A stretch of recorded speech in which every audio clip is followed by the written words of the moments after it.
మీరు అక్కడ కూర్చోవాలి, తెలుసుకోవాలి. కనీసం ఒక్క రోజు, ఒక గంట కాదు, ఒక పూట కాదు, బూత్కి ఒక రోజు ఇవ్వాలి, వెళ్ళి కూర్చోవాలి, అక్కడ జరుగుతున్న విషయాలు తెలుసుకోవాలి. ఆ బూత్ లో పార్టీని ఎలా బలోపేతం చేయాలని దానిపైన మీరందరూ చర్చించి మీరు మీతో బలోపేతం చేయాలో దానికి మీరందరూ కష్టపడాల్సిన అవసరం ఉంది. దేశంలో ఎన్నో ప్రాంతీయ పార్టీలు ఉన్నాయి, కానీ సంస్థగత నిర్మాణంలో తెలుగుదేశం పార్టీ ఉన్నంత విధంగా లోపం ఉండడం. అంటే పార్టీ కోసం కష్టపడ్డారు, పార్టీ కోసం నిలబడ్డారు.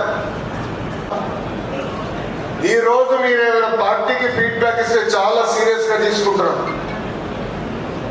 మీరు మాకు పంపించిన ఫార్మ్స్ అన్ని మేము చదివాం. దాని తర్వాతనే ఇక్కడ వర్క్ షాప్ ఏర్పాటు చేసి వేదిక ఉన్న సీనియర్ అందరితో పార్టీ యొక్క కార్యక్రమం ఇస్తే తిరుగుతున్నారు లేదని మీరు మానిటర్ చేయాలి. పార్టీ అక్కడ ప్రెసెన్స్ అంటే వాల్ పెయింటింగ్ ఒక తెలుగుదేశం పార్టీకి సొంతం.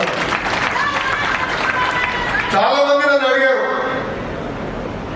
ప్రాంతీయ పార్టీలతో మాట్లాడారు, మీరు సంస్కృత నిర్మాణం చేస్తారు, సభ్యత నిర్మాణం పార్టీని బలోపేతం చేయాలి, మా రక్తంలోనే ఉంటుంది.